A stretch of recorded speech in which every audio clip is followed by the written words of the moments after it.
Hey guys, it's Courtney from the Carolina Farmhouse, and I know that I said I would do a monthly GAPS diet update, and here we are 3 months later and I've yet to do one. Who's surprised? Not me. I had every intention of updating you month by month, and then life has just gotten crazy. And honestly, it took me a good month and a half for this lifestyle change to feel normal. It was very overwhelming to go from cooking probably 3-4 meals a week and us eating out or having like filler foods like sandwiches or easy things that you're not cooking from scratch to making absolutely everything from scratch. So I feel like I'm getting used to this and now I can actually share some of our experience with it. We have stuck with it these 3 months. We have not gotten off the diet at all. We have stuck with it and I am feeling so much better. But first I want to go into, if you're confused as to what the heck I'm talking about, GAPS diet is GAPS, and it stands for Gut and Psychology Syndrome.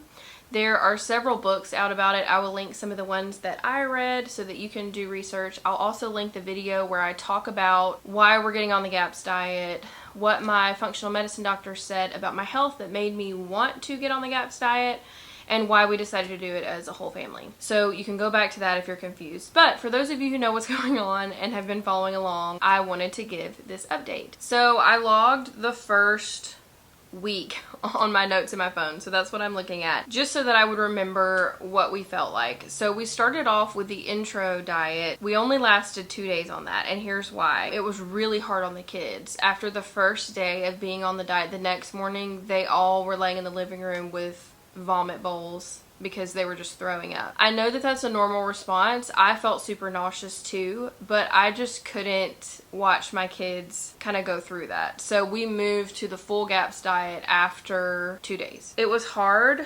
With Hollis, she kept saying crackers, crackers, like she wanted her typical snacks, and it was like all we had was broth and like boiled chicken and a few boiled carrots. So that was really hard. I was not expecting the amount of mom guilt that I felt watching my kids kind of go through what I was experiencing as an adult. And I knew in my head that this was what's better for their health, because this isn't like a diet, what you typically think of like for weight loss or whatever it may be. This diet, there's a method to it, and there's a reason why you're doing it, and it's to help restore that lining in your gut that protects your food from leaking into different parts of your body. So I knew in my head that this was better for all of us because Elliot has a dairy allergy, Hollis was starting to have a dairy allergy, and even like reacting to strawberries. And so I knew that like their guts were struggling too, and I don't want them to be like their mother and be 33 and feeling absolutely miserable. I want to give them the best shot at having health. So that's why we were doing it. Nevertheless, I still felt horrible that they were feeling so sick and that they were like, we want a sandwich. Like, we want these foods. And trying to explain that to children was very hard. The kids were not happy. I felt super guilty. I cried a lot. Day 2 was when the vomiting and nausea from the kids, and we all had like flushed cheeks. Like it looked like we had run around the house. Like all of our cheeks were just hot to the touch. I thought that was a really interesting symptom. I don't know why. But day 3, I woke up and had so much energy. It was so surprising because you guys know I've been dealing with extreme fatigue. Unable to get out of the bed, unable to just do normal things. And I woke up and was like, I have energy. And that was day 3. I felt very similar to my old self. But by the afternoon, I was starting to get weak again. Day 4, we felt great again. But then we ate some Mexican chicken. So I put like chicken breast and all of my typical taco seasoning spices that I make, like cumin and chili powder and all those types of things. And then we felt awful the rest of the day. Hollis had really bad diarrhea, but the nausea was gone. So I was like, all right, I need to keep things simple. Just those seasonings made us react and made us feel terrible. Day 5, we felt great again, but I kept it simple so that we wouldn't feel bad. So just very bland foods. Hollis had diarrhea again, and so I just kept the diet simple for her. At 1 week, we felt super tired again, and that's when like the cravings for other food kind of hit. Because the nice thing about this diet is I haven't had a lot of cravings, and I think that's because it's so high fat and high protein. You're just very satiated, and it's not like you feel like that week kind of like, oh, when you used to go on a diet to lose weight or whatever. I felt full. I didn't really crave sugars or anything like that. which was surprising to me, especially given the fact that like I drank sweet tea a lot. We did have a lot of candy and sugar and things like that as treats multiple times a week. We were really good at treating ourselves. So it was interesting that it wasn't just like this huge withdrawal. It was more of your body was just kind of working through it, maybe detoxing, I don't know. So that's all I had written down there. But I will say, starting this diet, I knew it was going to be a really hard mental adjustment for me to go from not cooking a lot. I mean, I cooked an average amount, but not 3 meals a day. And it has to be stuff like nothing is packaged. So you have to make everything. And I knew that was going to be a really hard adjustment for me. So I just kept our calendar like clear for the first couple of weeks. And I know not everybody will have the luxury of doing this. Going out, doing social things, I was like, that's going to be really hard on us because the kids are going to be adjusting. And like if we're out and busy and the kids are tired and we come home and I don't have anything prepared for dinner, I knew that I would want to quit. So we tried, like we had homeschool co-op a couple of times. Rhett literally left homeschool co-op crying because they'd had like an ice cream sundae treat for one of their classes. And he had like almonds and apple slices. And it was just so hard for him. And that broke my heart. So we tried to limit the things that we did to keep from having those kind of interactions until we got adjusted to it. Now, like I can go out with friends, I can do whatever, and it doesn't bother me because I've gotten used to just not being able to eat at places. We haven't eaten out in 3 months, which is amazing because we love eating out. It's like a treat. And we've done really good at sticking with it. I think giving yourself time to adjust to it, your whole family, and getting used to that being your rhythm, I think helped us not to like throw in the towel and be like, this is way too hard. So I've talked about it a little bit, but the cons of this diet, you're not going to be able to eat out because you don't know what's put in the foods. Seed oils are used at pretty much every single restaurant, and those aren't allowed on the diet. So it's really, that's an adjustment, especially I think in like American culture, is eating out is like a part of our everyday lives. So that's a con, is that it's not like, oh, I'm doing keto or paleo and you can find certain things to eat. You can't eat out, and you most likely can't eat at other people's houses. And so that part can feel a little bit isolating, but if you know that going in, I feel like it helps a little bit. The other con is you will be cooking all of the time. And I've learned in 3 months of doing this, I've learned different ways to set myself up for success. Like I will double and quadruple recipes so that I have it made and I don't have to cook it multiple times like every day. That's been helpful. The other con is this is not cheaper. This is not cheaper. I expected, I was like, oh, we eat out a lot and I bet we're going to save so much money from not eating out and making food at home. No. It's amazing when you don't have any filler foods like sandwiches, crackers, chips, things that like I would feed my kids for lunch, that it's not like a chicken breast or eggs or whatever it might be. There are no filler foods. So it's amazing how much we've learned how much a family of 6 eats because we're all eating that. If I make hamburger patties, we have 10 hamburger patties. That seems like a lot. No, 6 of those are gone in one meal. And the amount of protein that we've had to purchase to feed all of us and to keep my growing boys full. And Hollis, she packs away a ton of food. I think that we have probably spent more on this diet. But I think health is worth the cost. You're either going to pay now or later with healthcare. You know what I mean? So I don't think it's like a wasted expense. I think you just have to prepare yourself because we went into it thinking we're probably going to save money, and that was not true. The other con is trying to come up with variety and not getting stuck in a rut of like eggs. And I found like a nitrate and preservative free bacon that didn't have sugar. Eggs and bacon, that's really good, but you don't want to eat that 3 meals a day, 7 days a week.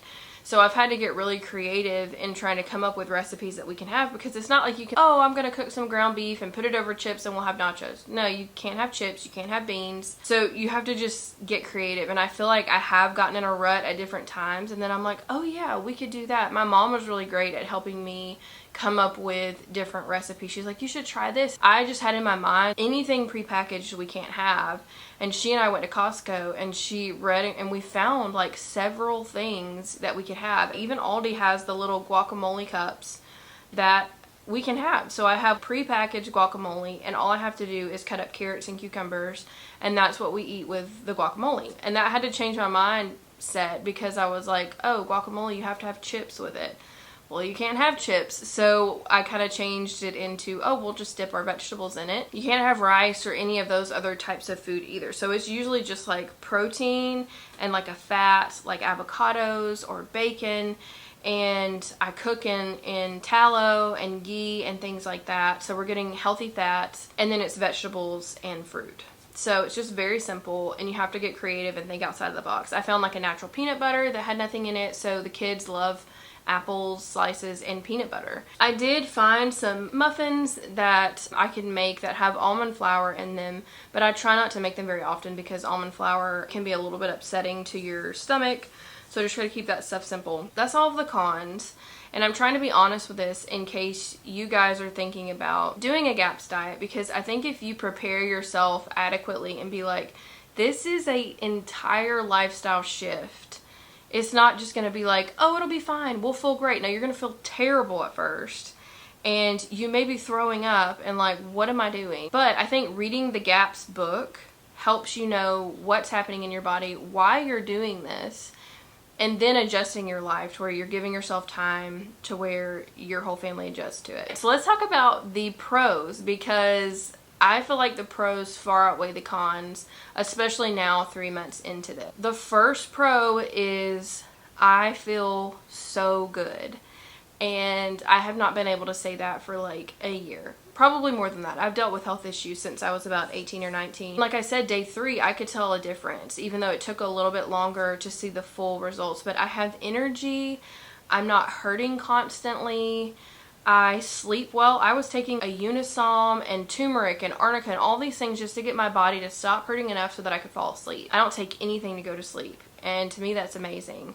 I go to bed and I wake up feeling rested. My joints don't hurt all the time. I still have bad days sometimes, and I'll notice like I might eat something and I'm like, I'm feeling a little achy, so I probably shouldn't eat that for a couple days. That's amazing that I'm not in constant pain.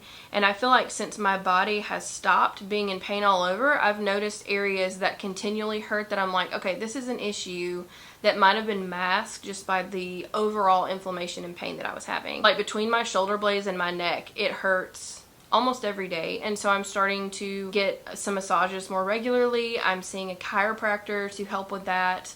My lower back hurts, so those things help with it too. So it's kind of cool to see that it's like instead of just my whole body hurting, I'm like, all right, this area continually hurts between my shoulder blades.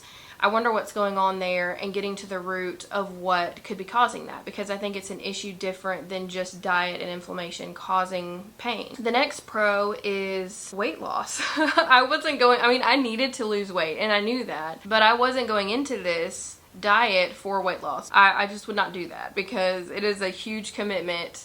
And the purpose of the diet is to heal your gut, not to lose weight. But my inflammation has gone down. I've lost 18 pounds in 3 months, which I'm the queen of weight would just not come off. I would be working out 6 days a week. I would be trying to eat clean, and I would lose like 6 pounds. And I'm not a small person. Like, I have extra weight to lose. It's not like I'm like close to my goal weight. And I've dropped 18 pounds. It feels like without even trying. Chris has lost 35 pounds in 3 months, which is a little bit annoying. I think all the women watching this will understand how annoying that is. We both feel so good and lighter. I can just feel that my body is not lugging around 18 extra pounds, and a lot of that weight was inflammation, which is painful, and it makes everything walking around. I remember walking from the house to my garden. It felt like a marathon when I was in the midst of just extreme fatigue. My knees hurt, my feet hurt, everything. And I go back and forth there like a million times a day. I'm working in my garden. I'm taking wheelbarrows full of soil and bark, and I feel like my old self because I've always been a relatively strong person physically. And getting back to that point has felt amazing. But dropping weight and getting to a healthier weight, Chris and I are really excited after, the year of being on this diet to see how our bodies are going to look like health-wise, because I already feel like even in my face that I'm less puffy. My skin is a lot more healthy looking, and you can just tell, like, my hair seems better. It was getting really brittle. My nails don't like crack every time I hit them on something. And so that's been a huge pro, is not only feeling good on the inside, but starting to feel better on the outside, where I'm like, I don't feel like a big puffer fish all the time. And so that's been a really nice pro. The third pro I would say is the mental aspect of knowing every meal that we eat is nourishing our body. I can't tell you how good it feels to see my kids sitting around our table and everything on their plate is nourishing their body. It's no longer the chips and the crackers and the things that I knew that it had seed oils in it and I knew that it could have preservatives, but it's like, oh, you're just trying to get by and you're just trying to make it, you know? And now knowing that everything I make them is something that's helping their body versus hurting it. And that has been a huge pro, to be like, we're fueling our bodies, we're helping our bodies heal with every single meal that we eat. I was going to try to show you guys recipes that I've used, and I haven't done that. I might have a few food clips of things that I've made, but everybody wants to know what we eat on the GAPS diet, and I've mentioned it a little bit, but it's just a lot of meat. I'll put pork loin in the Instapot and put some coconut aminos and some honey. It almost tastes a little bit like an Asian dish because of the coconut aminos, and it's very good and it's sweet and the meat is tender, and we'll do like green beans with it or cut up some tomatoes. We eat a lot of berries and apples and bananas and things like that. We eat a lot of eggs. That's one of the reasons I'm excited about these 25 chicks that we have for when they start laying in the fall, because right now we have 6 hens and I have to wait every 2 or 3 days to cook eggs because we go through them so fast that our hens are just not keeping up with the amount of eggs we're eating. I have found a couple of pre-packaged things that have been great. That's it. That's the name of the bars. It literally is like apples and blueberries, and that's the only thing in these little bars. It's kind of like a Lara bar. Those are expensive, but it's so nice to have on hand for road trips or for going out in public and I need to just stick some of those in my purse for Hollis or the kids, just like a quick pick-me-up snack. Another thing that felt like a treat was these plantain chips. The brand is Barnana, and we get the Himalayan sea salt one because it's just the chips and the Himalayan sea salt. They have a bunch of different flavors, but some of them have ingredients that we can't have. It's a little bit different than a potato chip, but it kind of makes you feel like you're getting to eat a chip. So we like those. Finding like a healthy bacon we could have has been huge. We make butternut squash and peanut butter pancakes, and those have been great. And we can't have maple syrup, but we can put honey on them. We make a lot of yogurt from raw milk, and then now we're up to the point where we're drinking raw milk. Another thing my mom found was sauerkraut at Costco. It's actually fermented sauerkraut. It hasn't been pasteurized or anything, and it's in these like square plastic jugs, and it tastes really good. So I've gotten those a couple of times. We live really far from a Costco, so it's usually if I go up to my mom's house, I'll go to Costco with her and get like a ton of things. But having like pre-made sauerkraut that's actually fermented and just has salt and sauerkraut in it, that was really cool to find. I think Publix has it too, but they're in really small containers and it's more expensive than at Costco. But anyway, that's kind of the gist of what we eat. I did make pizza for the boys' birthdays, and it's like a cauliflower crust pizza. It was okay. They loved it, which was huge, but I just put marinara and I did some bacon and ground beef on it with raw cheese. So they loved that, and that was a treat for their birthdays. But overall, it's going really well. We have no desire to stop. We're going to keep going for the year and then kind of assess and see how we're doing. It's working, and I'm feeling so much better. Yeah, if you have any questions, you can comment them below, and I will get back to every single one of them, because I know that some of you have mentioned you're interested in trying it or you're praying about if that's what you need to do. I know it's a huge shift, and it feels really scary, and there's not a lot of people who talk about the GAPS diet. So that's why I wanted to share our experience. But if you have questions, please ask, because I would love to help, because this has just been so life-changing for us. Because it's a diet that you have to stay on for 1 to 2 years. There's no like, oh, you know, we deserve a treat. We should go eat Mexican food. We should do this.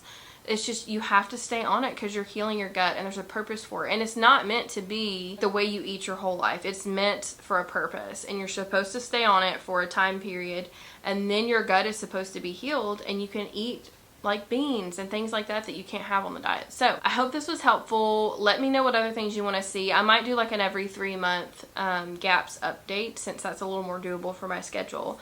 But I hope this was helpful, and I'm so thankful that I just took the leap and did it, because it has changed my health already, and I feel like I'm coming up for air, and I feel like I'm coming alive again and feeling like my old self. That has been the best feeling. So if you're new here and you just found this video randomly because you're researching GAPS diet, I'm glad you're here. I'm Courtney, and I run the Carolina Farmhouse. This channel, I document life on our 14-acre farm in South Carolina. We're restoring a historic farmhouse. We are getting farm animals. We homeschool our 4 children, and I share real life along the way. So I hope you'll follow along if you found me through this video. And for all of my faithful viewers, you guys are the best. Thank you for watching, and I will talk to you next time.